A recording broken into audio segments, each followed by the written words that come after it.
بسم اللہ الرحمن الرحیم۔ السلام علیکم ناظرین، امید ہے کہ آپ خیر و عافیت سے ہوں گے۔ آپ دیکھ رہے ہیں یوٹیوب چینل، میں ہوں ابراہیم بھٹا۔ چینل کو ضرور سبسکرائب کریں، بیل آئیکن کو پریس کرنا مت بھولیے گا۔ ویڈیو کو لائک اور شیئر ضرور کیجیے اور کامنٹ سیکشن میں اپنی رائے ضرور دیجیے۔ آج ہم بات کریں گے کہ سپریم کورٹ نے جو اپنا فیصلہ سنایا ہے، 5 رکنی بینچ نے 5-0 سے یہ فیصلہ سنایا ہے۔ آرٹیکل 63 ہے، اور یہ آرٹیکل 63 ہے، ایک جو بیک گراؤنڈ ہے وہ تھوڑا پہلے دیکھ لیتے ہیں کہ آرٹیکل 63 ہے۔ اس سے پہلے یہ 17 مئی 2022 کو یہ فیصلہ اس وقت سنایا گیا تھا کہ سپریم کورٹ کی جانب سے 3-2 سے اس وقت یہ فیصلہ سنایا گیا تھا،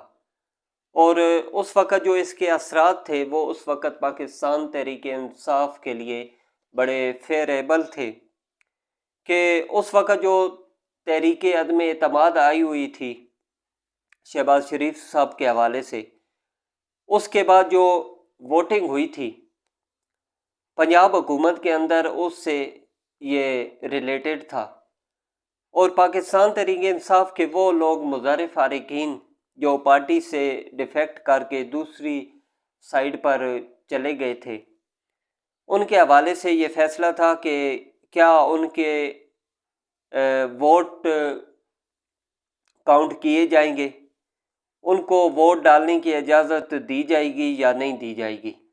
تو 17 مئی 2022 کو اس وقت جو یہ فیصلہ سنایا گیا تھا، اس کے مطابق اس وقت سپریم کورٹ نے کہا تھا کہ ان کے ووٹ بھی کاؤنٹ نہیں ہوں گے اور ان کی ممبرشپ بھی ختم ہو جائے گی۔ تو قانون کے اندر یہ بات نہیں لکھی ہوئی تھی، اس میں یہ ضرور کہا گیا تھا اس کی جانب سے کہ اگر کوئی رکن ایسا کوئی سب کچھ کرتا ہے تو پارٹی کا جو سربراہ ہے اس کی جانب سے لیٹر لکھا جائے گا سپیکر کو، اور اسے کہا جائے گا کہ اس نے ہماری مرضی کے بغیر ووٹ ڈالا ہے، اس کی ممبرشپ ختم کی جائے۔ لیکن سپریم کورٹ کے اس وقت کے فیصلے میں یہ کہہ دیا گیا تھا کہ اس کا ووٹ بھی کاؤنٹ نہیں کیا جائے گا، اور اس وقت جب یہ فیصلہ آیا تھا تو کچھ لوگوں نے یہ کہا تھا کہ یہ بالکل صحیح فیصلہ آیا ہے کہ جو پارٹی لائن سے ہٹ کے ووٹ ڈالتا ہے تو اس کے ساتھ ایسا ہی ہونا چاہیے، اس کا ووٹ بھی کاؤنٹ نہیں ہونا چاہیے اور اسے اسمبلی سے بھی نکال دینا چاہیے۔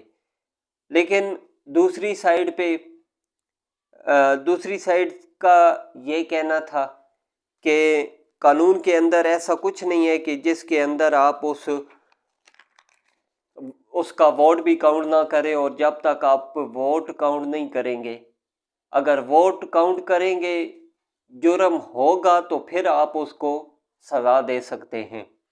آپ جرم ہی نہیں ہونے دیں گے، ووٹ ہی کاؤنٹ نہیں ہونے دیں گے اور آپ اس کو سزا بھی دے رہے ہیں، یہ ٹھیک نہیں ہے۔ یہ تقریباً 2 سال پہلے، 2 سال سے بھی یہ تقریباً زیادہ ٹائم گزرتا ہے، اس کی جو اپیل ہے وہ تقریباً 2 سال کے بعد دوبارہ اس کے اوپر بڑی تیزی سے اس کے اوپر کارروائی ہوتی ہے۔ لیکن جب اس کارروائی کا آغاز ہوتا ہے موجودہ چیف جسٹس صاحب کی سربراہی میں، تو سوال اٹھتا ہے کہ کیا یہ سب کچھ اس لیے ہو رہا ہے کہ وہ آئینی ترمیم جو اس وقت حکومت لانا چاہ رہی ہے، جس کے تحت وہ موجودہ چیف جسٹس کو شفٹ کرنا چاہتی ہے، قاضی فائز عیسیٰ صاحب کو، اگلے 3 سال کے لیے، کیا یہ سب کچھ اس لیے ہو رہا ہے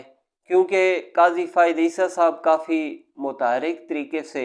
اس کارروائی کو آگے بڑھا رہے تھے؟ معاملہ ابھی سٹارٹ ہی نہیں ہوا تھا کہ بینچ میں چیف جسٹس منیب اختر نے اس کیس میں بیٹھنے سے ہی انکار کر دیا، اور جب انہوں نے کیس میں بیٹھنے سے انکار کیا،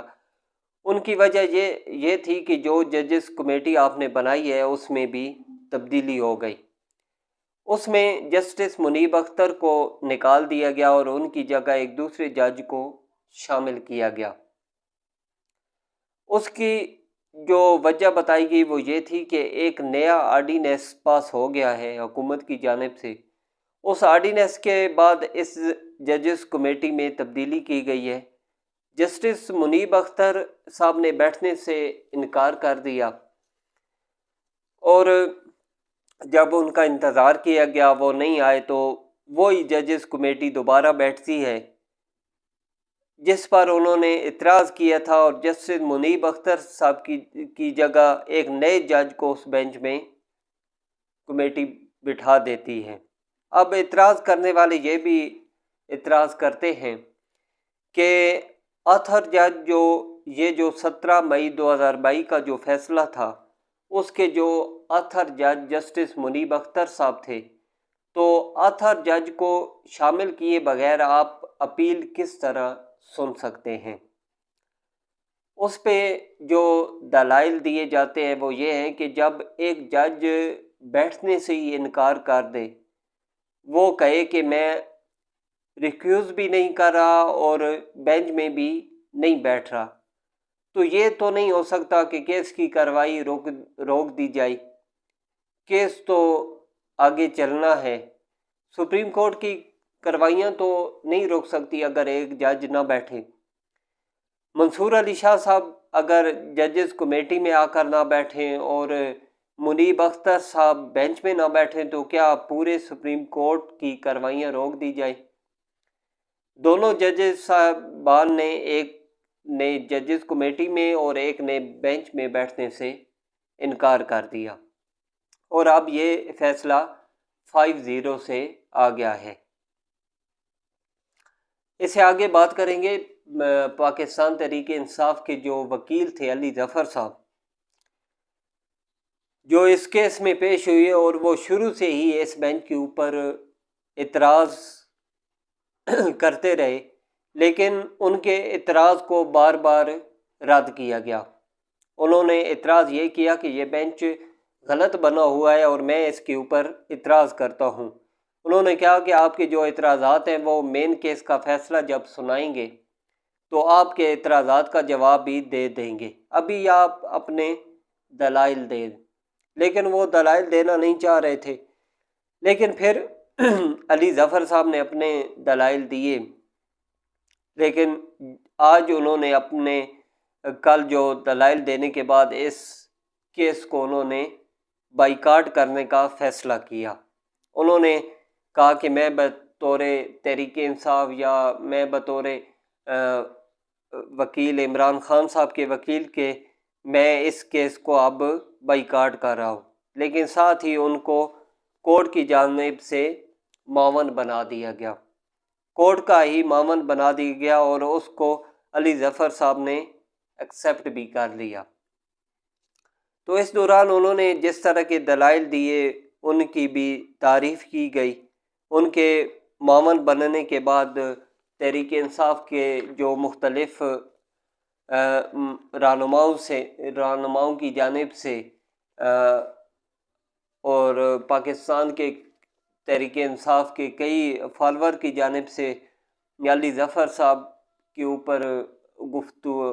گفتگو کا ان کے خلاف گفتگو کا آغاز ہوا، اور کہ یہ آپ نے کیا کیا۔ بہرحال علی ظفر صاحب کے اوپر اب کافی تنقید ہوگی۔ اس کے بعد بات کریں گے، ایک پریس کانفرنس ہوئی ہے فیصل واڈوا صاحب کی، اور انہوں نے اپنی پریس کانفرنس میں کہا کہ مختلف ممالک کے وفود اور وزرائے اعظم آ رہے ہیں۔ انہوں نے کہا کہ ملک میں ایکسپورٹ بڑھ رہی ہے، عمران خان کو معلوم ہے کہ ملک پٹری پہ چل رہا ہے، وہ پھر جلد سے جلوس کی بات کرتے ہیں۔ انہوں نے کہا کہ بزدلی یہ ہے کہ احتجاج کی کال دے کر غریبوں کو مروانا چاہتے ہیں۔ علی امین گنڈا پور کہتے ہیں کہ KPK کے لوگوں پہ گولی چلی تو گولیاں چلائیں گے، قانون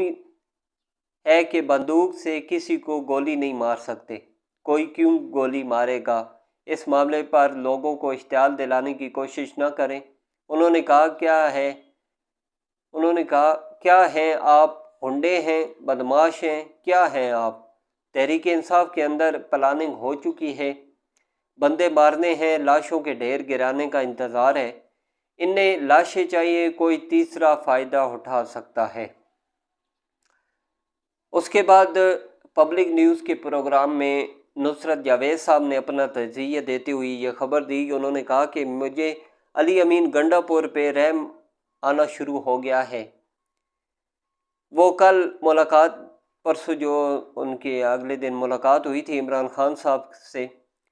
ملاقات کے بعد پشاور جا کر کافی دل برداشتہ اور پریشان رہے ہیں۔ پھر انہوں نے دوستوں کا اکٹھ بھی کیا، بنیادی طور پہ علی امین گنڈا پور صاحب قاصد کے طور پر گئے تھے، اور پیغام واضح طور پر یہ تھا کہ